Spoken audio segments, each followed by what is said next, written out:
Hi, I'm Stewart Spinks and welcome to episode 406 of my podcast, Beekeeping Short and Sweet. Well, it's that time of year when you might start hearing a lot of talk about supers, particularly wet or dry supers. Today, I'll explain what they are and how you can store them ready for reuse next time.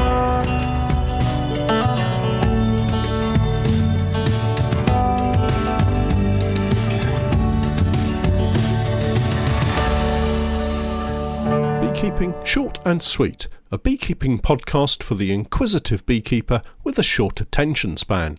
A beekeeper, in fact, just like me.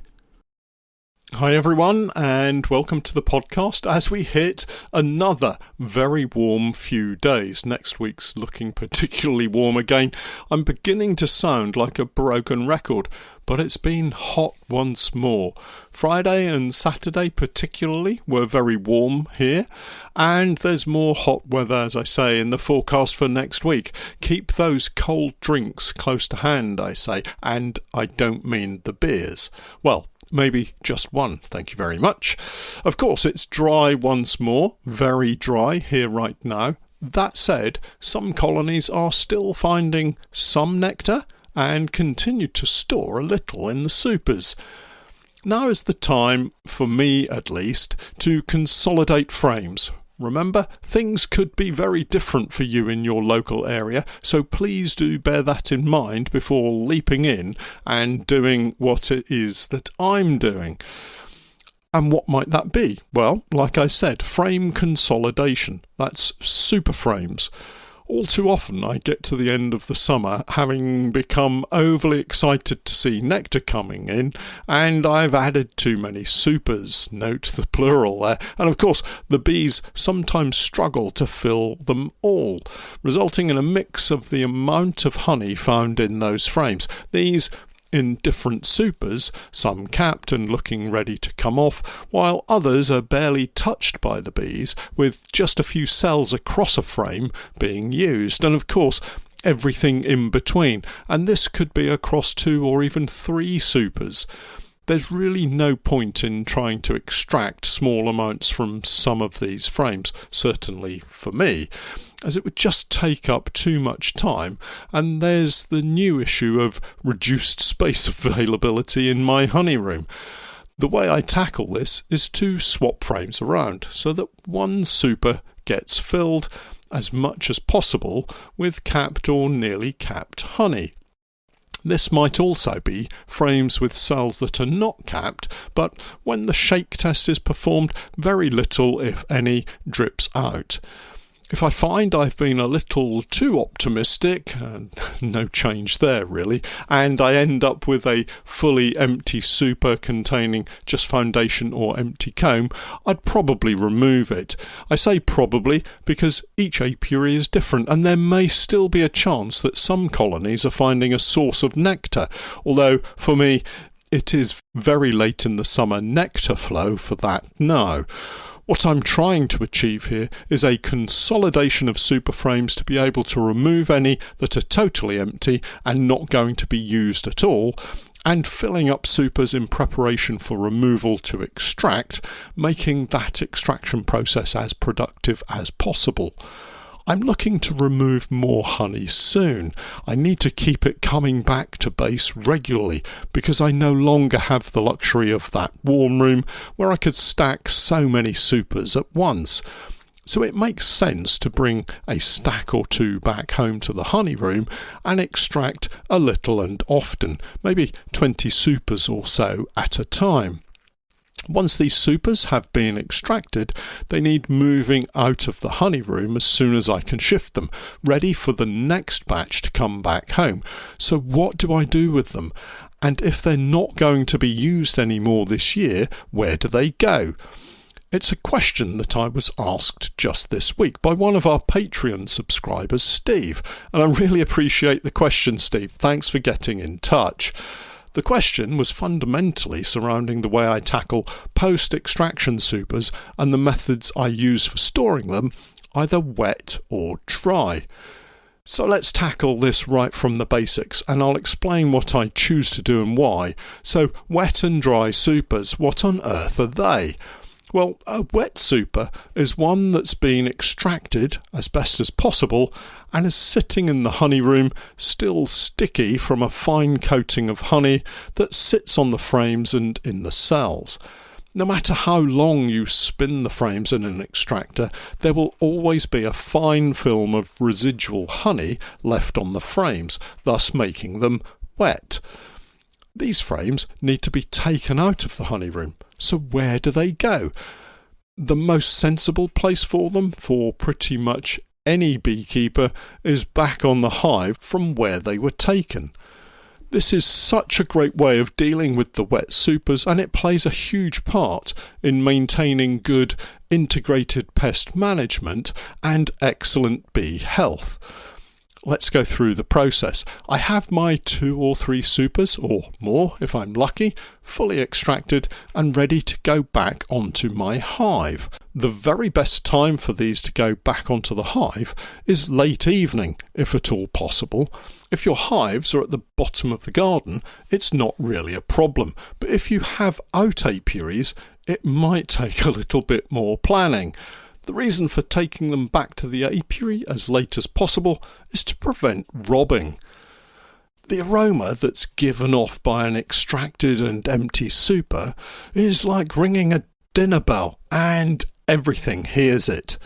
By the time I've got to the apiary and I'm out of the truck, there would already be lots of wasps and bees around the back of that truck, so delaying until as late as possible makes this job easier. I do still look to get my supers back on the hives they came from. Anything else is simply adding to the risk of spreading disease. The act of robbing out supers, or any box for that matter, simply encourages a frenzy of activity by all of these insects.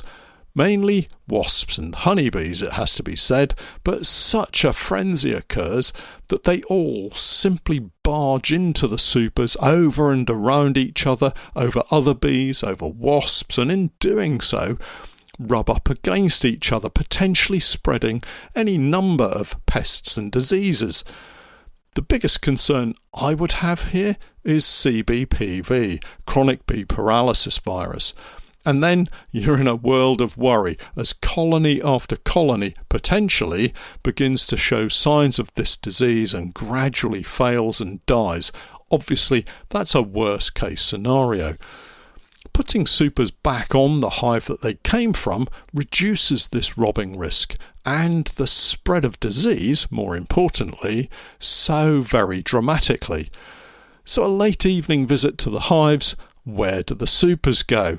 If you have a nectar flow that you want to crop more honey from, then back on the hive above the queen excluder and beneath the crown board.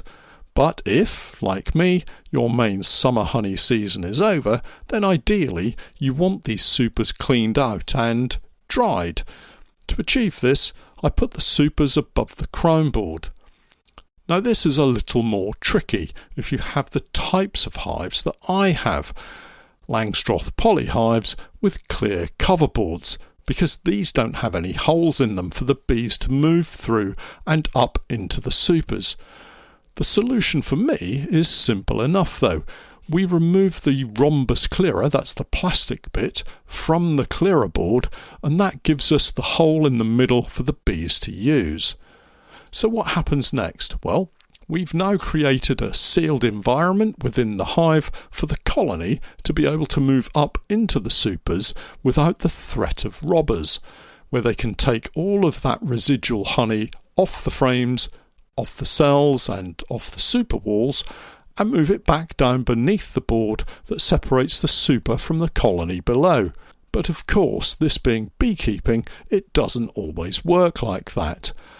Absolutely, the bees will clean the supers and the frames of all honey, but they don't always take it back down into the box below. Sometimes, and for me it feels more often than not, the bees will restore the honey into or around the central frame or frames directly above the access point, be it the porter bee escape holes in a national hive or the makeshift hole in my clearer boards.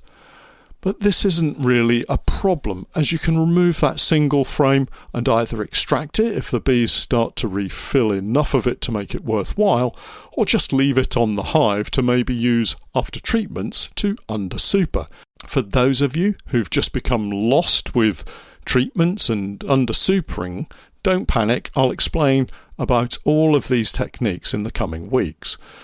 Once these supers are cleaned out by the bees, they become dry supers and can be taken off for storage. Over the years, I've made some very poor choices in how and where to store supers, normally resulting in the frames needing to be removed and fully cleaned in the spring. Not a good start to the busy spring period when you're hoping to simply add these supers back onto hives for a spring honey crop. So what were the pitfalls for me? Well, it's going to come as no surprise to some of you, I'm sure. Let's start with wax moth. Probably the single biggest cause for attracting wax moth in these dry supers is leaving pollen in cells within that drawn comb. It's the dinner bell for wax moths, it seems, and they seem to squeeze in through the tiniest of gaps. These days, if any frame has pollen in it after extraction, it doesn't get stored. It goes into the apimelter to be melted out and readied with new foundation for the new season. I just don't want to lose a load of frames because of a few cells of pollen. Once the wax moth takes hold, the entire box can be destroyed by wax moth silks, and poop too. The other big challenge are rodents. Mice and rats mostly for me here. These are easier to keep out because we use wire queen excluders. One on the bottom of a stack of supers and one on the top beneath any roof on top of that. The roof obviously keeps the rain out. Keep stacks to a minimum height though if you're storing outdoors as we do, and strap them together to form a large block of supers. This makes it harder for any gusts of wind to knock them over. Obviously a sheltered spot helps, and if you can store them under cover, even better. A few supers in the corner of a shed or garage won't take up too much space and it keeps them nicely dry. But if, like me, you have lots of supers, it's not always practical to store them inside. So, onto pallets with a queen excluder on the bottom, stacked closely and secured together works just fine. Storing wet supers is an altogether more challenging situation, I think, and unless you have hundreds of supers, I don't think it's a great way to keep them. When we bought our last batch of second-hand wooden supers, they were all stored wet, in a shipping container with what smelt like gallons of acetic acid liberally dotted around and in between the supers to kill off any wax moth or other bugs that might be in there. Getting the supers out of the container was messy. They were all wet, remember, and of course honey being hygroscopic meant the thick residual honey had absorbed plenty of moisture over winter and were now dripping again. The acetic acid will attack any metal such as nails or frame runners, so these would normally have to come off, and honestly I can't think of any reason you might keep supers in this way. Smaller quantities could potentially be wrapped in that pallet wrap material, but you still have the issue of acetic acid and metal parts corroding, and of course the honey becoming wetter and wetter and wetter. Honestly, I've never kept supers over winter in their wet state, so I can't really offer up any practical advice as to how well this can be achieved or how effective it is. I guess it is effective, but all I can see are challenges from start to finish. And remember, you're using really strong acetic acid, probably in its most dangerous form, so full PPE is going to be required too. I'm just going to stick with putting the boxes back onto hives and storing them as dry supers. It just makes sense to do it that way for me, I think. But of course, this being beekeeping, you're free to choose whatever way you want to store them. And if anyone out there is storing supers as wet supers, and you have perfected a method of doing so that works for you, do get in touch and let's discuss it. I'm always open to trying out new beekeeping methods, and if it's easier and safe, I'll happily give it a try. Moving on to a current news item that's got beekeepers alarmed locally here, well at least I hope it has, is the confirmed report of the yellow-legged hornet here in Norfolk, not too many miles away from my workshop near the market town of Aylsham, which is north of Norwich, some 12 miles or so. Not very far at all. The National Bee Unit report, updated on the 24th of July, states there have been 62 sightings in 2026, resulting in the identification of just 16 nests. The nest in Norfolk is identified as a secondary nest. These are the larger nests produced in the summer after the initial primary nest has been outgrown. As of the National Bee Unit's update, this nest has not yet been destroyed. I imagine and hope that that will happen very soon. It's also my hope that the local associations in and around Norwich and Norfolk are collaborating and coordinating their monitoring and keeping everyone updated and informed. Alas, after taking a quick look at all of the local beekeeping websites that I could find today, that's Sunday the 26th of July, none of these websites has any information or updates on their front pages, or any pages really, about this yellow-legged hornet incursion. I guess things move slowly in Norfolk still, unless of course you're a yellow-legged hornet. Finally, a regular update about my request to keep honeybees on my allotment.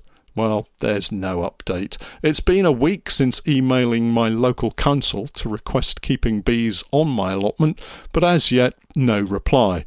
As I say, things seem to move slowly in Norfolk. Well, that's it for this week. For all of you who haven't yet signed up to my Patreon page, I, together with Steph, have been creating beekeeping content for many years now. And if you're looking for some straightforward, down-to-earth tips and techniques, help and advice, then do take a look at my Patreon page. We have over 1,700 individual beekeeping posts, videos and podcasts filled with useful and timely help and advice. My approach is pragmatic and calm, sometimes entertaining, but always with help and support for the beekeepers at the heart of what I do. I keep my videos short and concise wherever possible, no waffle, no flannel, just honest beekeeping advice from years of keeping bees. Take a look and join me for the new 2026 beekeeping season. It'll cost you less than a jar of honey, and you never know, there may be something there that will help improve your beekeeping. Check us out online at www.patreon.com/Norfolk Honey.